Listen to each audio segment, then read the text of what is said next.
Evening, guys. Hopefully you had a good weekend. Welcome to the Option Infinity strategy session for September 7th today. Usual disclaimer, everything we discuss is for educational purposes only. Nothing should be considered as financial advice, yada, yada, yada. So this week is a short week, obviously, with today being the holiday.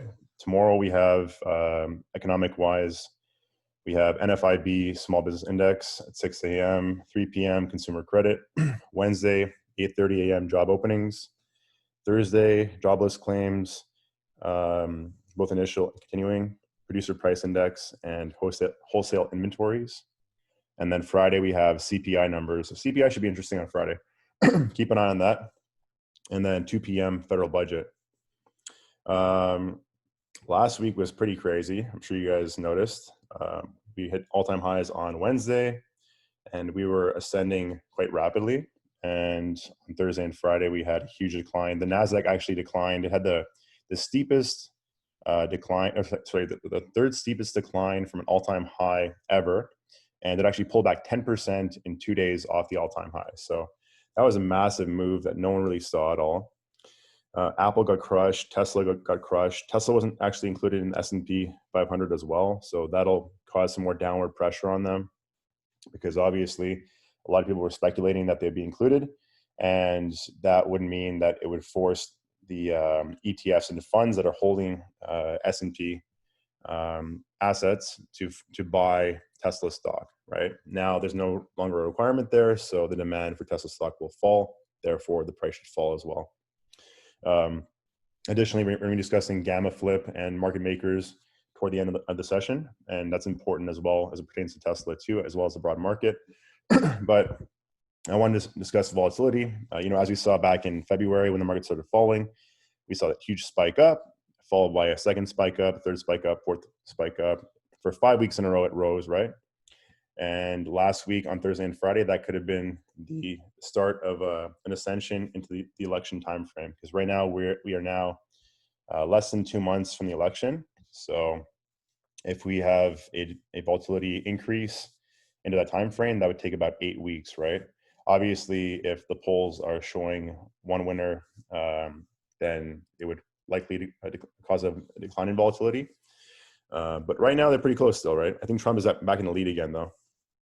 So keep an eye on that, and remember that when you're buying options, when IV is elevated, you're going to benefit off that, but at the same time, you're paying a high premium, right? So look at the IV percentile before you buy anything long, and use spreads to offset your risk on vega, right?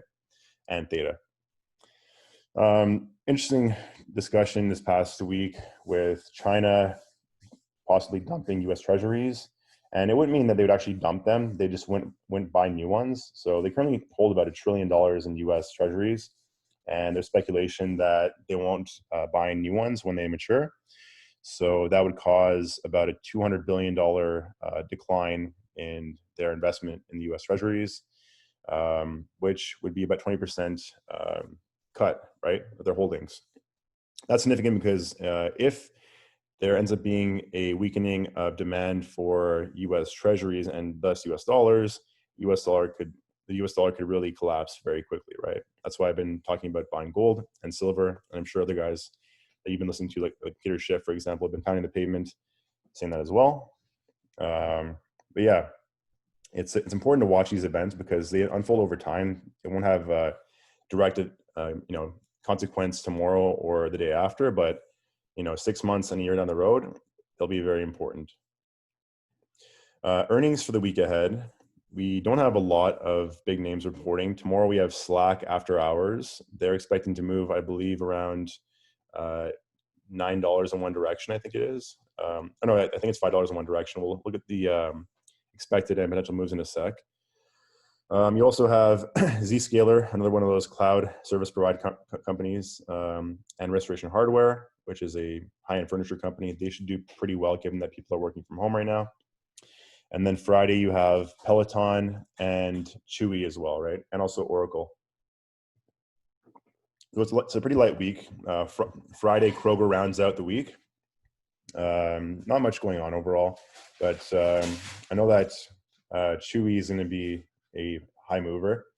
It's one of those Momo stocks, and Peloton should have the same kind of move that Zoom had last week, probably an incline of 30 to 40% or a decline of 30 to 40% as well, just because a lot of people are speculating on these kind of stocks right now, right? S&P analysis for the week ahead. We closed at 341.87. We filled 2 gaps on SPY. We didn't quite fill that 3rd gap at around 330-ish, or the 4th gap at 329, I think it was. So the current price, 341.87. The expected move for the week is 884, or 2.6%. The PM for the week is $12.19, or 3.6%. And the upper move is 354.06. Lower move is 329.68, which would fill that lower gap I mentioned earlier. So as you can see, we're seeing a massive expansion in volatility here, right? Last week, I believe the EM and PM were, I think, 1.4% and 2% respectively. Now you have an EM at 2.6%, which is greater than the PM from last week, right? That just means that you got to look at strategies that will benefit from expansion of volatility, and you want to be careful when you're buying when the IV percentile is very high, right? Again, if you're buying IV when it's high priced, you're essentially paying for insurance at the peak of hurricane season, right, so to speak. Triple Q analysis for the week. Again, it closed at 281.75 after peaking around 303 last week. The EM for the week is 1140 in one direction, which is 4%. The PM for the week is 1503 in one direction, which is 5.3%. That's a massive movement, right, for a 1 week move, especially given that's a short week, right? Keep in mind it's only a 4-day week this week, right? So the upper move for the week is 296.78. The lower move is 266.72.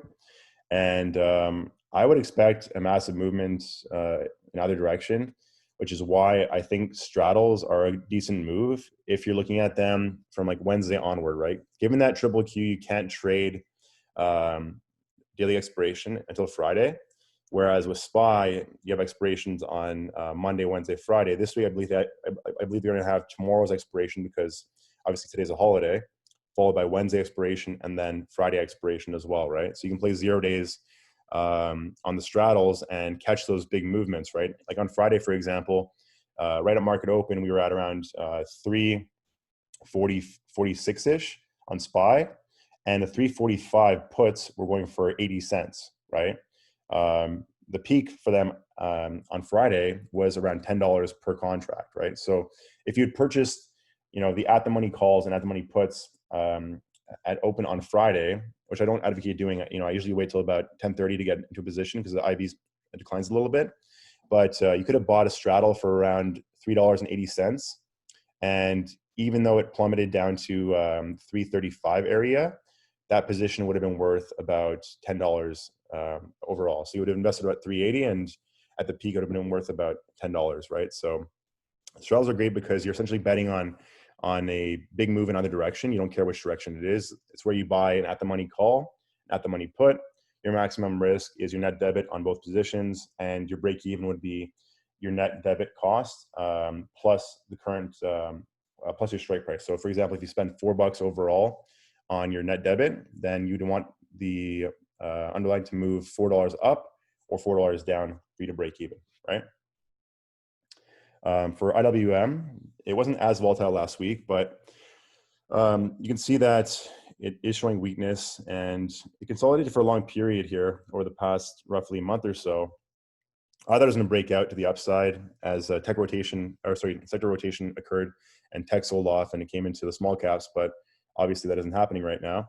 Either way, current price 152.64, the EM for the week 471 or 3%. And the PM for the week, 641 or 4.2%. The upper move for the week is 158.98, and the lower move is 146.16. Now, analyzing the tickers from last week, again, thank you very much to Frankie. You can see that almost every one of them breached. Some of them breached both the upper and lower potential moves. So again, the key takeaway here is that given that volatility is expanding, it is prudent to wait until a PM has occurred prior to entering any credit positions. Also note that long straddles with short durations can be effective strategies to use, which I just mentioned earlier, right? So again, for example, if you're looking at, let's say NASDAQ, right? let's say it has a big move tomorrow to the upside and goes to 296 or 297, right?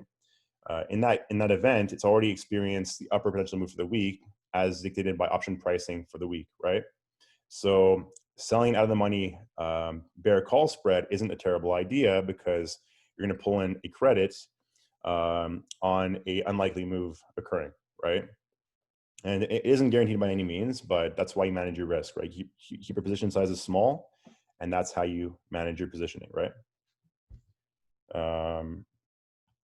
So yeah, you can see that only ones that actually stayed outside the range were, inside the range were Boeing, GLD, Micron, what else? SLV and Win. So you had basically like 4 tickers out of I think 26 or 27 right here that didn't breach their upper or lower PMs for the week, right? That just shows you how much volatility is picking up right now. So again, if you're shorting contracts right now with longer durations, you might want to be careful because as the IV picks up, the Vega picks up too, and you're gonna see an increase in the option prices. And if you're short them, that means you're gonna be incurring a loss, right? Ticker analysis for the week ahead. We have 3 earning reports. I did mention earlier that Lululemon's reporting earnings too, but you have Lululemon, Peloton, and Slack. For Lulu, the opening price should be $361.41 tomorrow. The expected move is 37.03 or 10.2%. The potential move is $50.43 in either direction, or 14%. The upper PM is 411.84. The lower PM is 310.98. And then for Peloton, you have an upper EM for the week of 19.3%, which is a massive movement, right?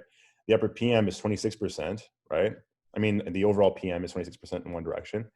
So you're looking for a move up or down from the current price of about $21, right? And as I mentioned about Zoom last week, Zoom blasted through their potential move by about 20%. I think the PM was like 16% or so last week. I think it's over here actually. You can see it. Where's Zoom? Zoom was 16.6%. So the upper PM last week was 348.65, and it actually hit 470 last week, right? So that was just a massive, massive movement above the upper potential move, right? So yeah, for Peloton, upper move is 101.54, lower move is 59.74. So I expect it to move greater than the PM in either direction. But again, if you're buying a straddle on that, for example, you're just pretty much gambling, right? Because you need a massive movement to occur in order to make a profit. Slack reports tomorrow after hours, and they had some favorable movements on Zoom's report, but they fell obviously toward the end of the week and gave back all their week's gains with the tech sell-off, right? So they have an EM of 16.4% and a PM of 21.5%. So the upper move is 35.33, and the lower move is 22.81. I'm actually looking at selling cash secured puts on them for Friday, just because I don't mind owning them at a lower price in the low 20s. The 25 strike is going for, I think, $1.05 or so for Friday. So selling cash secured puts there gives you the stock at around 23.95. Not a terrible way to play it overall, but again, you got to manage your risk here because you can get some serious volatility.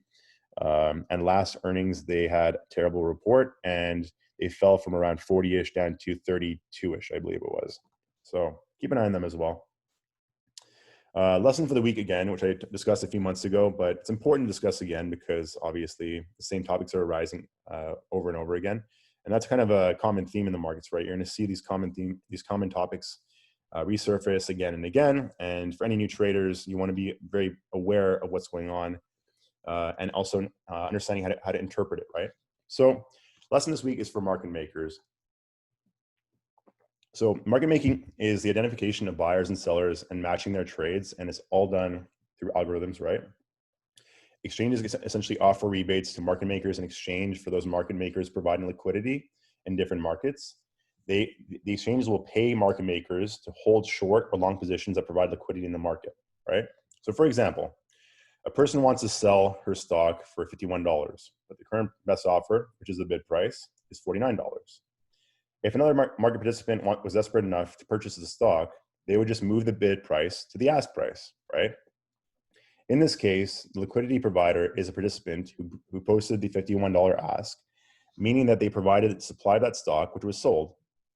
If the algorithm decided that the fair price was $50.75 and the buyer was satisfied enough to purchase the asset at that same price, the transaction would be consummated and the seller would receive a rebate in the form of a payment for the order flow. That's also why when you buy or sell anything on your exchange or on your platform, you pay a commission, right? If you notice, you pay a certain cost per option contract. Some of that premium or commission goes to the exchange so they can pay the market makers to provide liquidity, right? That's why you're paying that fee, right? That's why for Robinhood, for example, they don't pay those fees because they allow the market makers to do whatever they want with your order flow, right? That's why if you put an order in, you get a terrible fill, right? You really get a favorable fill. Some of this fee would come from the buyer in the form of commissions, hence why when you hit the bid or the ask, you are charged a higher fee with most brokerages. Also why when you're using orders, you should be patient. Put your bid price in, let it sit. You'll pay a lower commission typically, at least with interactive brokers, that's how it works. Or with an ask price, same thing. But when you leave your order open at the bid or the ask and it's taken up on, again, you pay a lower commission, which I just said, right? There is essentially an algorithmic hunt for rebates occurring under the guise of HFT, right? High frequency trading. So here's an image of how it overall works, right? So you have a buyer over here, a seller over here, bid price on the buy side, the ask price on the sell side, right? Market makers sit between the participants and they facilitate the transaction, and they take a fee right there in the form of a rebate, right? Their whole role is to provide liquidity to help bridge the bid-ask spread, right? And in the options market, for instance, market makers are now holding the majority of the positions that buyers and sellers are trying to either accumulate or offload. These market makers are much more important because of their size and due to their large positions, which are required to hedge to maintain delta neutrality, right? So that's where you keep your deltas at zero, right? I'll explain that in a sec. Given the institutional mindset, which is to generate income passively by selling call options or buying puts on SPY, for instance, a situation is created whereby market makers who are hedging are compressing volatility as markets move higher. Hence why the VIX declines steadily into market rallies, right? Although for this past rally, the past couple of weeks or so, we've actually seen the VIX rise with the market because a lot of hedging was occurring due to the election, right? Conversely, market makers cause exaggerated sell-offs when the market declines, which is why markets fall so much faster than they tend to rise, because they rapidly attempt, the market makers do, to hedge their positions that they are short on the way down. Market makers basically create pressure points in the market through their activities, and they exert the most pressure when rapid moves occur, further amplifying these moves. And some of the largest market makers are Virtual Financial, Citadel, Two Sigma, so on and so forth, right? You can read this later on if you want. I'll post it up for you guys to download if you want. Which brings me to the topic of what is gamma flip, right? So gamma flip is a very important topic to understand, and it's very complex. I won't get too detailed into it, but gamma can help explain why stocks and indices reverse course in rapid fashion, causing abrupt crashes, such as those we saw last week, right? What is gamma, right? So you have delta. For those of you unfamiliar with delta, right? Delta is the amount that a stock price, the amount that an option price will move for every $1 movement in the underlying asset. So for example, if you have a delta of 0.20, that means that for every $1 increase on a call option, the call option will increase by 20 cents. And vice versa, conversely, if the underlying asset declines by $1, then the call option will decline by 20 cents, right? So delta will always be between 0 and 1 because the price of an option will never move greater than that of the underlying stock price, right? So gamma is the rate of change of the delta, right? So for example, if you have a stock price at $100 and a strike price at $100 and the gamma is 0.50, right, which usually is at the money, and the gamma is 0.05, that means that for every dollar increase on the call side, the delta will increase by 0.05. So the delta will go from 0.50 to 0.55, right, as it goes higher and higher. Obviously, as it goes deeper in the money, you're going to have a delta near 1, and as it goes far out of the money, you're going to have a delta near 0 on the contract. So why is this important, right? I'm getting to that in a sec. So what is gamma again? It's a first derivative of delta, and it describes the sensitivity of delta in relation to the price movements of the underlying equity. Market makers attempt to maintain delta neutrality, meaning that they have no directional exposure to a given equity or asset, right? So this means that when a market maker is selling calls and puts, for example, they're selling a bunch of calls that have 0.3 delta, for example, and a bunch of puts that have 0.3 delta or minus 0.3 delta. That means they're delta neutral because they're they're short puts and short calls, and essentially they don't care which direction it moves because their current delta position is 0, right? But what happens when they sell a bunch of call options and not many put options because the market is in higher demand for call options, such as happened with Tesla over the past few weeks, right? Which is why it also rode higher and higher and higher, right? What happens is that the market makers are forced to buy 1 share per unit of delta they're long, right? So for example, if someone buys a Tesla call option way out of the money that has a delta of 0.05, then the market maker is forced to buy 5 shares of Tesla to hedge against that position, right? Now, given that there's lower float because Elon Musk and Ron Barron both hold their shares and don't really sell them at all, it forces market makers to keep buying more and more shares out of a smaller and smaller liquidity pool, right? That causes the price to move up higher, which then causes the delta on the call that was already sold that was at 0.05 to increase from 0.05 to 0.1, for example. Well, then the market maker is forced to buy 5 more shares, right? Causing it to go up even higher, which then causes the delta to increase again from 0.1 to 0.15, so on and so forth. You kind of get where I'm going with this, right? It kind of snowballs to the upside. That's why we saw the massive movement in Tesla to the upside, because you had so many people just buying out of the money call options on Tesla, forcing market makers to go long the stock, pushing it up higher and higher and higher. Now, what happens when the event flips is that all those people that are long those call options, if they expire worthless, the market makers are now off the hook. They can now hedge to the downside because they're no longer short call options. So that's why gamma flip is an important event, because when the market shifts to the downside, all those calls expire worthless. The market makers now can sell their stock, which causes the asset price to decline rapidly, right? Which is what we saw last week. So you saw Tesla go to, I think it was 530-ish, and then it closed at what, like I think like 400-ish last week, right? But it went to a low of like I think 380. So that's why you see the rapid moves occur, right? Again, a gamma flip event occurs when a dealer's gamma changes from positive to negative, causing the hedging mechanism in place to switch from buying the underlying to selling it, right? And when the market is rallying, the majority of market participants are long equities, and they attempt to generate additional returns by selling covered calls on their stock at strike prices well above current levels, right? So that happens a lot on SPY. These same market participants also hedge their portfolios by purchasing put options as protection. Market makers or dealers are facilitating the transactions of both the calls and the puts, but they want to remain delta neutral again, right? So you can tabulate the positions for dealers by determining their overall exposure to either puts or calls. Obviously, it requires someone that has programming skills to do that. You got to add up all the open interest on the put side and the call side for expiration dates, and then you got to subtract the puts away from the calls on the deltas, and I'll give you your position overall to determine where the gamma flip occurs. It's more complex than that, obviously, but I'm just kind of simplifying it for you guys. That's the long and short of it. When gamma is positive, market makers are forced to buy when the markets are falling and sell when the markets are rising. And when gamma is negative, which it is right now, they're forced to sell when markets are falling and buy when markets are rising. So that's why we could see a sharper decline, because we saw a huge decline on Thursday and Friday last week, right? Gamma flip is a price where dealer positions turn from long to short or short to long. So last week we saw gamma flip down to the negative side, right? When gamma flips from positive to negative, this forebodes increased volatility, which we saw last week, and a possible crash, which we also saw last week as well, right? So hopefully that wasn't too complex for you guys, but it's important to understand just the market mechanics behind it, because a lot of people think that Tesla's rising because it's a great company. You know, it might be a decent company in terms of, you know, what they're doing, but overall they're very, very overvalued, right?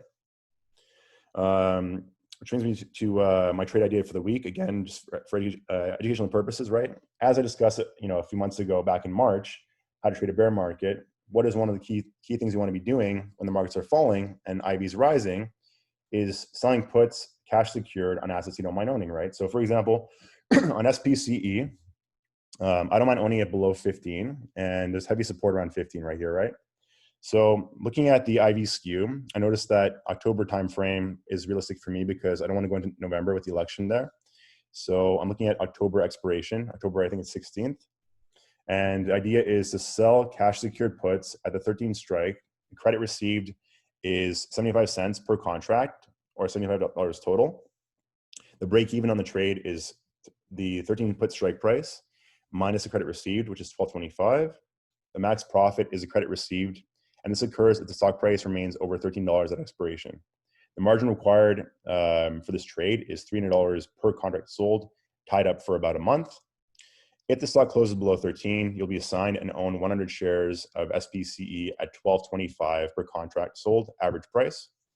The max possible loss, obviously, is if SPCE goes to zero by expiration, you lose $1,225, which seems like terrible risk reward, but again, it's very improbable that happens.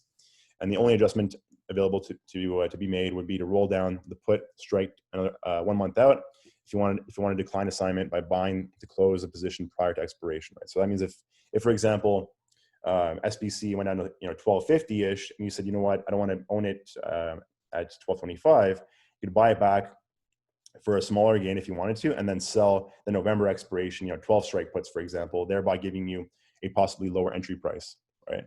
That's the idea for the week. Any questions, guys?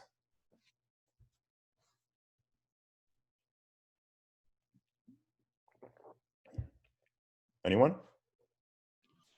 Yo. Hey, Frank. That was really insightful. I was just going to ask, what do you think about the 3 new companies being added to SPY and Teradyne in particular? Because I was looking at them and Teradyne looked like interesting. Let's see. 1 second. Let me just. I'm going to stop recording here, I